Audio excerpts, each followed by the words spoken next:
Sri Guru Charitra, Chapter 6. Sri Ganeshaya Namaha, Sri Saraswatyai Namaha, Sri Gurubhyo Namaha. Namadharika asked, not surprised a little, while Kasi, Badrinath, and Kedarnath have been esteemed since early times for their holiness, we can understand why Sripada visited them. But what is great about Gokarna that he should go all the way to visit it? Please enlighten me on this point. Siddha replied, once the mother of Ravana wished to attain Kailasa, and with this object she started worshipping an earthen Shivalinga. Ravana, who was proud of his might, wished to remove the whole of Kailasa to his mother's presence. Using all his might, he lifted up the whole mount of Kailasa onto his head. This caused a great commotion in all celestial realms of existence, and the whole of our earth shook as though the very end of creation was at hand. Goddess Parvati prayed to Lord Shiva to duly protect the worlds from so untimely an end. Then the latter pressed down the Mount Kailasa under his foot till the mighty Ravana was almost crushed beneath the pressure. In great fear of death, the demon king Ravana humbly prayed to the Lord in desperation. The Lord's heart was at last touched with the compassion, and he lifted Ravana. Lord Shiva was pleased with his song and offered to grant him a boon. Ravana submitted, my capital of Lanka is all built of gold and is beyond the reach of anyone. The goddess of wealth is my maid servant. Brahma, the creator, is my court astrologer. All the gods, including Lord of Death, are my attendants, so there is nothing which I cannot secure. Now, my mother wished to live forever in Kailasa and serve you, and so I came to take it home. O Lord, if at all you wish to grant me a boon, grant me that I could take Kailasa along with you to my city of Lanka. The Lord of Kailasa replied, Ravana, what will you or your mother do with this Mount Kailasa?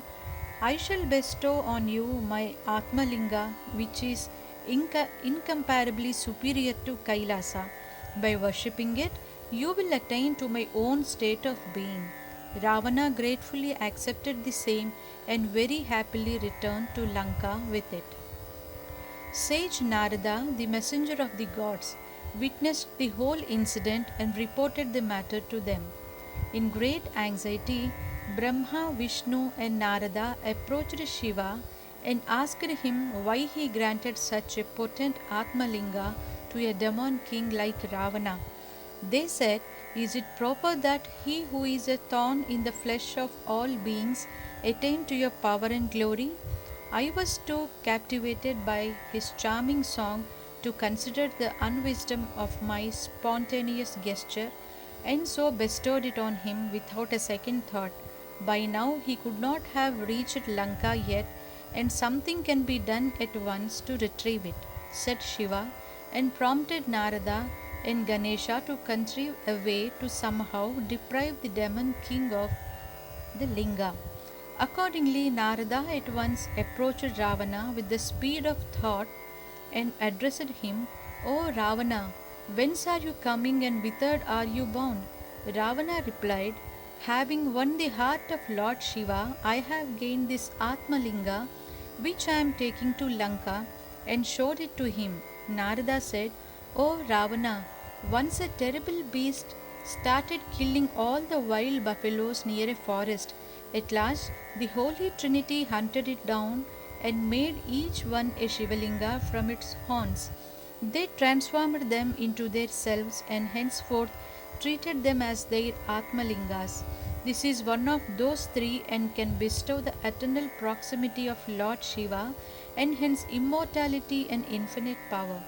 As he went on elaborating its glory, Ravana interrupted him and said, O sage, I do not have time to hear its glory, but, O Ravana, it is time for your evening prayer. How can you go away without attending to it?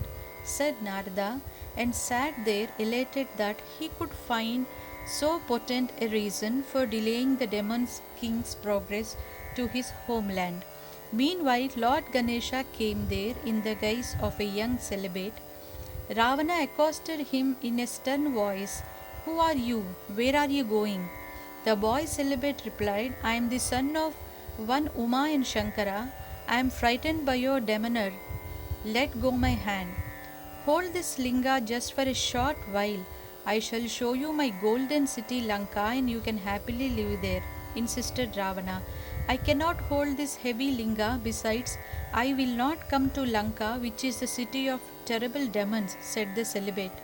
However, Ravana pleaded with him again and again, thrust the linga in hands of Ganesha, and made for the nearby sea to attend to his evening prayers. O Ravana, when I can no longer hold this, I shall call out to you thrice, and if by that time you do not turn up, I shall place the linga down here itself, said Ganesha. No sooner did Ravana leave the spot than Ganesha called out to him thrice, and when he could not turn up, the celibate meditated on Lord Vishnu and kept the Shivalinga on the earth. The gods above witnessed the successful accomplishment of that plan. Later, Ravana returned and at the sight of the linga kept on earth was much depressed. He beat the young lad Ganesha and with all his might tried to lift up the linga. The whole earth shook under the force, but the linga came to be called Mahabaleshwara Linga, that is, the linga of the Almighty Lord. As the linga is in the shape of the ear of cow, the place of where it is located came to be known as the holy Gokarna, Go meaning cow. The place is as sacred as Kailasa. There Lord Shiva dwells with all his retinue of gods. Hence, the place came to be a resort of earnest seekers after spiritual perfection. Gods, demons, mortals, and even human beings have got their wishes fulfilled in this place by the grace of Lord Shankara. Thus, it is one of the most sacred places. An ancient legend testifies to its great sanctity. A king by name Kalmashapada became a fierce demon through the curse of sage Vasishta. Once the demon king killed and devoured a pious Brahmin. The Brahmin's wife then cursed him thus, even after you regain your earlier human form, on the expiry of the curse of sage Vasishta, you shall perish the moment you unite with your wife, for you have cruelly deprived me of my life's companion. In course of time, the curse of the sage expired and the king returned to his capital city. When his queen received him with the utmost joy, he recounted to her the curse, the Brahmin's wife. She was shocked beyond measure to know that the joy of the reunion after such a long separation was embittered by the curse. Both the king and the queen went on pilgrimage in the hope of finding redemption from sin and the consequent curse. In the course of their wanderings, they met the sage Gautama and confided to him their plight. The sage replied in compassion, Do not fear, O king. When we have such a holy and wish fulfilling places as Gokarna, what can sin of killing a Brahmin do to you? All the water in that place is as holy as Ganga, and all the stones there are potent as Shivalingas. There is nothing which cannot be achieved in that place which is wholly filled with such holy water and innumerable Shivalingas. I shall recount an incident which I had witnessed there. When a woman of Chandala clan died at Gokarna, the attendants of Shiva came to take her soul to Kailasa. When I asked them about it, they said, This woman was a Brahmin's daughter in her previous life. When her husband died in her childhood, in that life, under the influence of lust, she lived as the concubine of a wealthy businessman. When her kinfolk came to know it, they forsook her and performed the religious rites of retribution.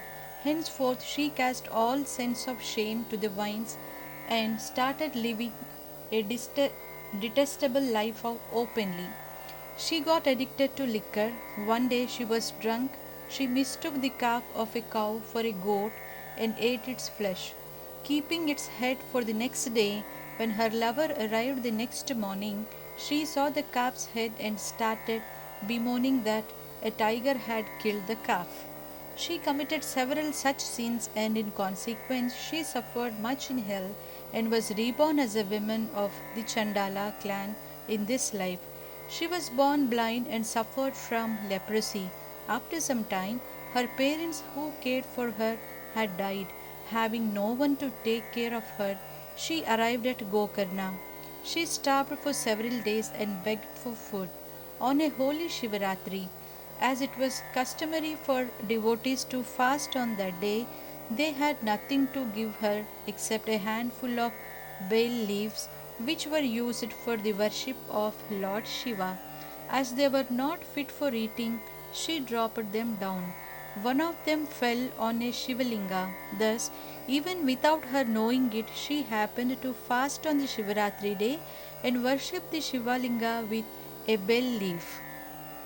Thereby, all sins of her previous life were burnt out, and so we, the attendants of Shiva, have now come to take her soul to his abode in heaven.